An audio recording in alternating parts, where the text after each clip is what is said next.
Hello, I'm Julius Askew and I will be reviewing Priceline.com's Terms of Use Agreement. Priceline.com is an American-based website whose service is to provide the best travel rate packages for vacationers, which will include hotel, flights, cruises, and rental cars.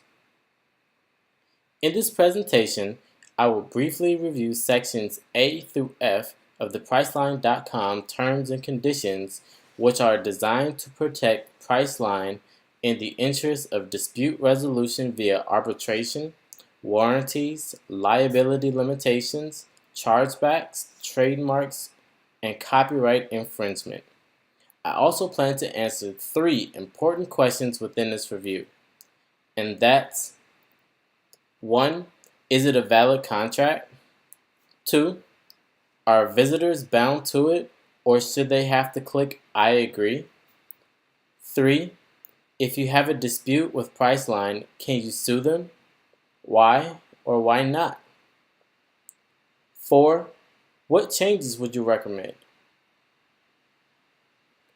Throughout Priceline's term of use, they make it clear that the site is only responsible for providing the transmission of information between customer and third-party entities.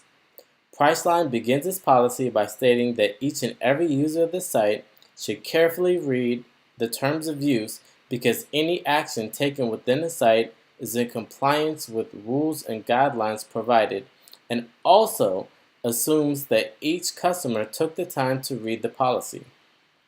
As you can imagine, or are probably thinking right now, this practice is stating that customers should be knowledgeable of all of the provided information in the terms of use or privacy policy, which is not presented to them forthright upon entering, is unfair to the consumer.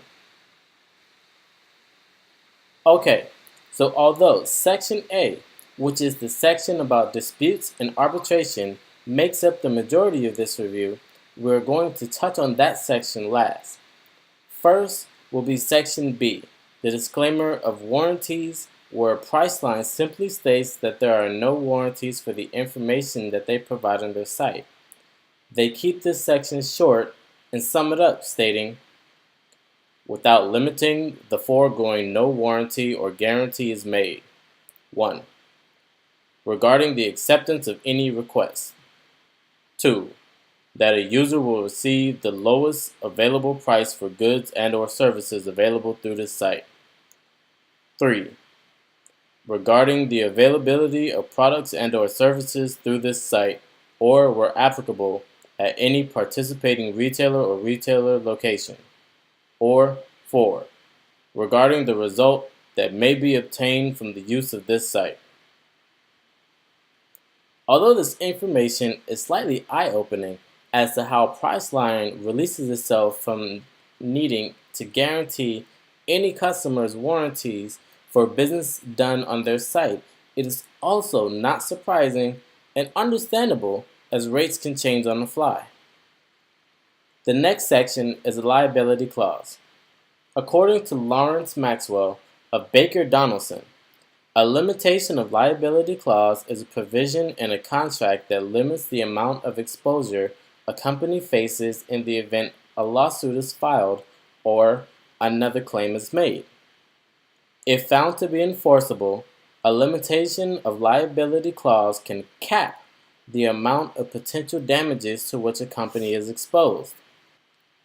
Priceline states, to the extent permitted by law, in no event shall Priceline.com, including its respective officers, directors, employees, representatives, parents, subsidiaries, affiliates, distributors, suppliers, licensors, agents, or others involved in creating, sponsoring, promoting, or otherwise making available the site and its contents, collectively the covered parties, be liable to any person or entity whatsoever for any direct, indirect, incidental, special, exemplary, compensatory,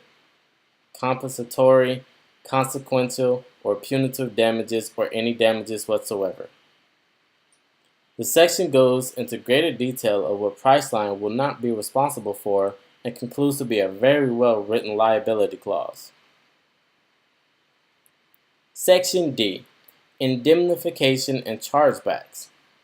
In this section, Priceline uses what's called an indemnification clause to force its consumers or users to promise to cover Priceline's losses in the event that they are sued by a third party due to the actions of the consumer or user. According to Carter Mackley's article, What's Indemnification on StartupLaw.com, the indemnified party would ultimately be able to recover from the loss under legal theory, such as breach of contract or tort. So, the primary effect of indemnification in most cases is to shift the cost of defending third-party claims to the indemnifying party. So in layman terms, indemnification clauses make customers fully responsible for their actions that may cause loss to the company they were initially doing business with. There's also a portion of this topic, chargebacks, which is located in Section A, where I feel as if it should be relocated from Section A to Section D. This piece is fairly minor compared to what will be covered in Section A, so I will not go into great detail about it. Within Section E is the trademark and copyright notice that simply states that everything within Priceline.com, from graphics and logos to call to action phrases, is all owned by Priceline or third parties and cannot be reused in any fashion. Which leads us right into the next section, Section F, Claims of Copyright Infringement. In this section, Priceline shows compliance with the Digital Millennium Act by giving instructions to users as to how to contact Priceline if they feel that Priceline or any of its third parties within the site has infringed on any user's copyrighted material. Okay, so now I can go back and cover Section A of Priceline's Terms of Use. This covers disputes, arbitration, and chargebacks. In the event that customers have discrepancies with Priceline, Priceline requires that you agree to give them an opportunity to resolve any problem, dispute, or claim relating in any way to the Priceline websites and/or any of its related applications or services. Unless prohibited by applicable law, any claim must be brought within 2 years from the date on which such claim arose or accrued. If Priceline is unable to resolve your claims within 60 days, you may seek relief through arbitration or a small claims court. Here's where we have to pause, because most people like myself aren't fairly knowledgeable about arbitration and why Priceline just ruled out regular court processes. According to an article by Robert Flynn titled The Top 10 Pros and Cons of Arbitration, mandatory arbitration is preferred over court trials due to cost, time, the decision maker, evidence, discovery, privacy, joining third parties, appeal rights, enforcement of awards, and legal errors. Almost all of these 10 reasons are in the beneficial favor of both Priceline and the consumers. To give more detail from Flynn's article, which explains why mandatory arbitration is not too bad, I provided the link to the article for you down below. This way, you'll be able to review his pros and cons of mandatory arbitration.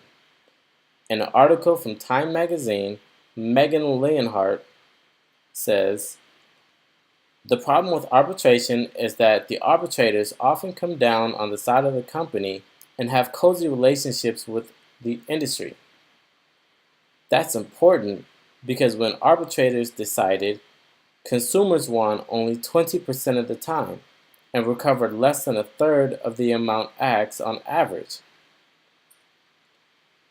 I suggest that you should proceed with caution as you bring your claim against a corporation such as Priceline.com. Now, to answer the questions presented earlier, is it a valid contract? Well, yes. As of right now, it is a legally binding contract, but if you find yourself in a scrupulous situation after dealing with a company that has a terms of use agreement that is not in plain sight, then you have a chance to win a court case. These forms of agreement between consumer and business are called browse wrap agreements. According to Ed Bailey's 2009 article within the Electronic Frontier Foundation's website, the use of browse wrap agreements is unfair to users who generally are surprised by these contracts that were never brought to their attention. Accordingly, courts increasingly judge it to be unfair to hold website users accountable for terms and conditions of which a reasonable internet user would not be aware of just by using the site. 2. Are visitors bound to it, or should they have to click I agree?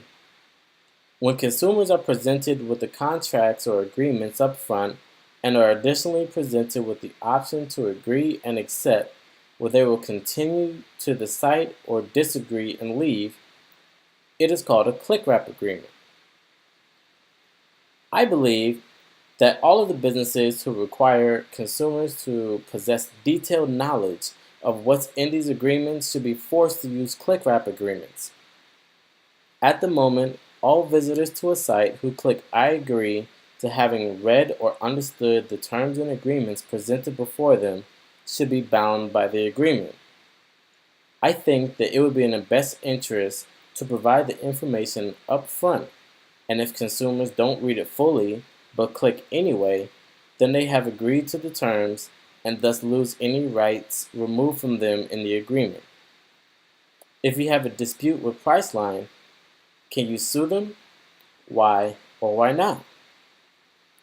Unfortunately, you cannot sue Priceline unless Priceline itself relieves you of its mandatory arbitration clause, which will be highly unlikely. What changes would you recommend? As mentioned earlier, the chargeback subsection of Section A should be moved to Section D. Other than that, I think that Priceline has a pretty buttoned up terms of use agreement, and users should definitely proceed with caution when using their site. Thank you. Bye.